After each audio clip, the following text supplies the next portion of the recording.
Hi, I'm an old guy and I do maths. Today we're looking at algebraic fractions and the use of LCM's, lowest common multipliers or multiples.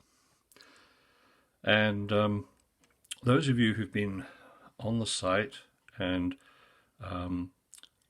looking for the last month or so will recognize these as familiar fractions. So there's a video on the addition of these two and the subtraction of this from this.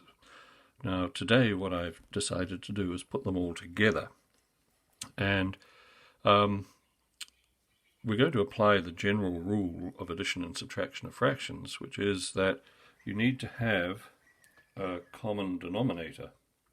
And the real question is, how do we find one here? And once we do that, this becomes a pretty simple exercise, but getting there can be troublesome. So the first thing I'm going to do is I'm going to factorize where I can.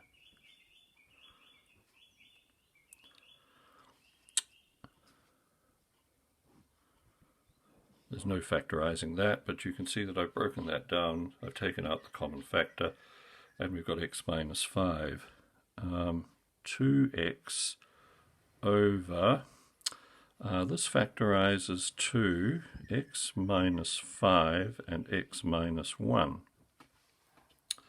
Okay, so you can see some commonalities here. So what are we going to have to do? Well, we're going to have to alter each one of these denominators so that we've got a consistent set of, let's call them factors across here, because that's really what they are. Okay, so let's deal with this first one. So 6, and we've got 5 into x minus 5.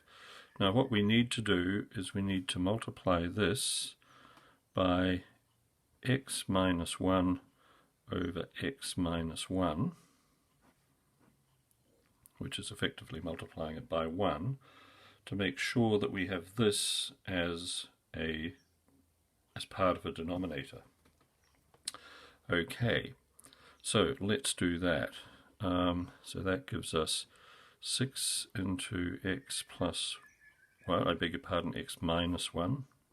That's a minus 1 over 5x minus 5 x minus 1. So you can see I've multiplied top and bottom. Okay, this one, 1 over x minus 1, well, we need the 5 in here, and we need an x minus 5. So I'm going to multiply this by 5 into x minus 5. That's both that, and this again is the equivalent of multiplying by 1, which has effectively no effect, as they say. So we multiply that, and we'll get 1 times 5 into x minus 5 over 5x minus 5 x minus 1. Okay, this is looking promising. I hope you're following. So the aim is, as you can see here, to get a common denominator, which means that I'm going to look for the factors that are missing here, and see if I can perform a multiplication to get them into this denominator and this denominator and this denominator, because there's something missing from here too. Now, minus. Let's do this one up here though. 2x over x minus 5 x minus 1, and what's missing is 5 from the bottom, so we multiply by 5 over 5, which you can probably easily see that this is the equivalent of 1. So that gives us 10x over 5 into x minus 5, x minus 1. And what might have been kind of nightmarish, you can see we've got a common denominator, so basically we can set up the common denominator and we can add, subtract, and do whatever else we need to with these numerators. Now, the temptation at the start might have been to do one of two things. The nightmare solution, I suggest, is to multiply everything by everything, and you'll get a common denominator.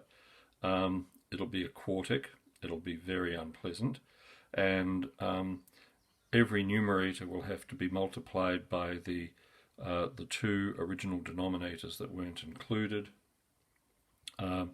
It's just not going to be very pleasant. You will get an answer, and technically I suspect the answer will be correct. The other thing that you could do is break this down into all its factors, as I've done here, but include them all in the denominator, and again you're multiplying massively up here, and you're getting a quartic for a denominator, and let me think, probably something similar for the numerator, if not worse. And it'll just be something that it's absolutely impossible to crack down to something really, really simple. So I strongly suggest that you use the method that I've outlined here, using what's effectively a lowest common multiple. I will make a separate video on these. It's probably actually already been made by the time this hits the playlist. So have a look in there if you don't understand this idea, the idea of lowest common multipliers or multiples. Okay, so what have we got? Well, we've got one denominator, which is 5 into x minus 5, x minus 1. Now, it's up to you whether you expand that or not. That's entirely your business. Now, I'm going to expand this, however, and get 6x minus 6. Okay, so that should be fairly straightforward, plus 5x minus 25 minus 10x. Okay, so one more step. 5 into x minus 5, x minus 1. There we are. Okay, so 6x plus 5x is 11x, minus 10x is x. Negative 6 minus 25 is minus 31. That is our answer, and that is how you do this.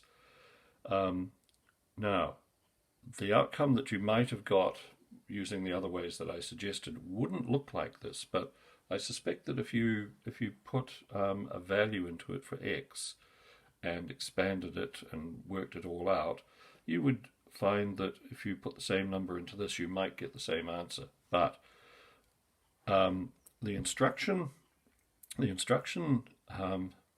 that you would find with a problem like this would be the thing that is not written up here. And I'm going to write it in.